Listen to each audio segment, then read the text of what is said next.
Is this still the city of love? This improv story is based on the idea man wins biggest prize on his birthday, let the story commence. Craig got a letter through the door saying you've won. And this is, you could tell this is real because it's printed on colour and had nice photos and stuff like that. You've won. Just phone this number.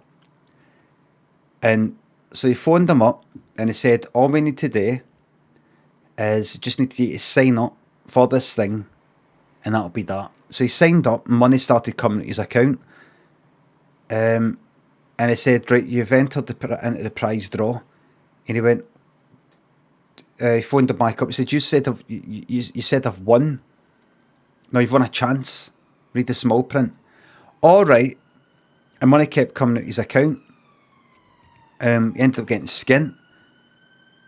And a family member said to him, have you got that money you owe me?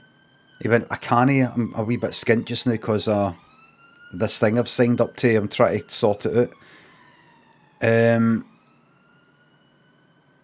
And the family member 2 weeks later said, listen, I want that money, that 20 that you owe me. And he went, I'm really stressed out just now with this, trying to sort this thing out. Is there any chance you could wait? And he went, no. He said, well, you're back me into a corner. I mean, I've not got any options here. I've not got any options. You're not giving me any options here. And the family member went like that. I want my fucking money. It was like a cousin. They're practically like brothers, right? But cousins. I want my money. Because I've had enough of waiting. I need that for the electricity and the gas because it's costing me a fortune. And Craig went like, we're all suffering right now.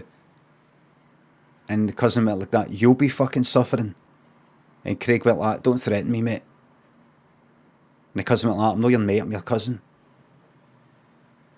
And Craig went like, I advise you to fucking back away, mate. Back away.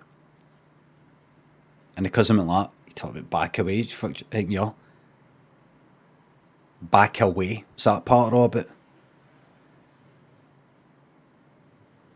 And then Craig went like that, look. And he pulled out a knife.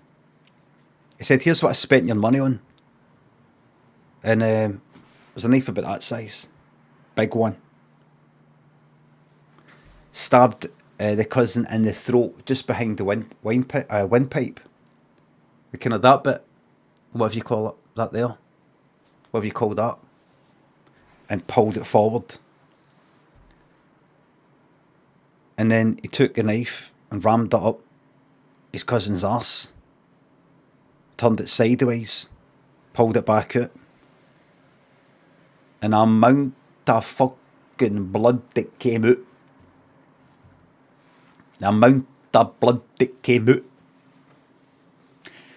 And Craig felt bad, so he phoned an ambulance.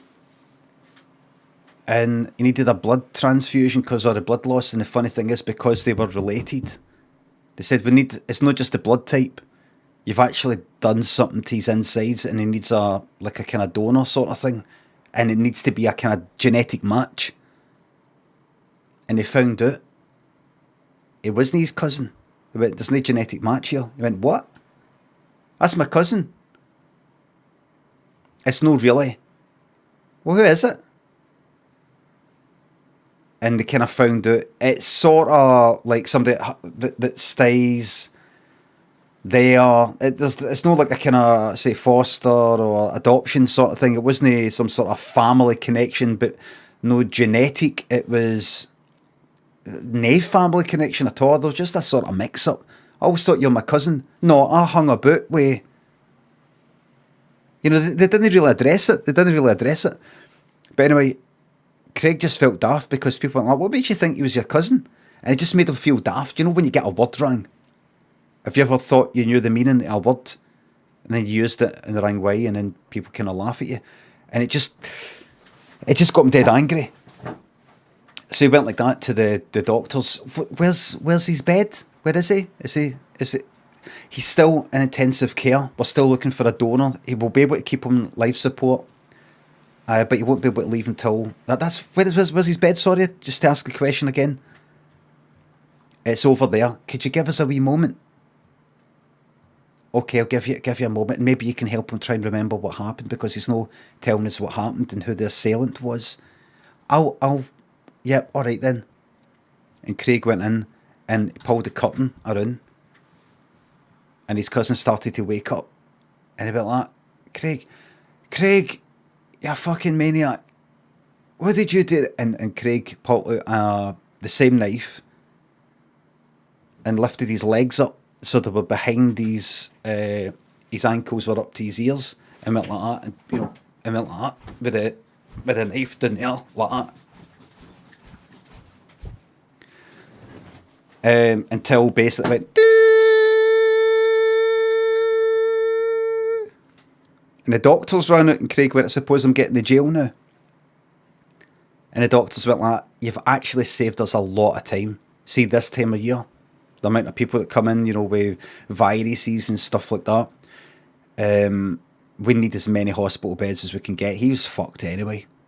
Do you know what I mean? The end. And that's a true story. How do I know? I was in the next bed. I was pretending to sleep because I was thinking, is this cunt going to, if I'm a witness, is he going to fucking attack me? So I was like that, like.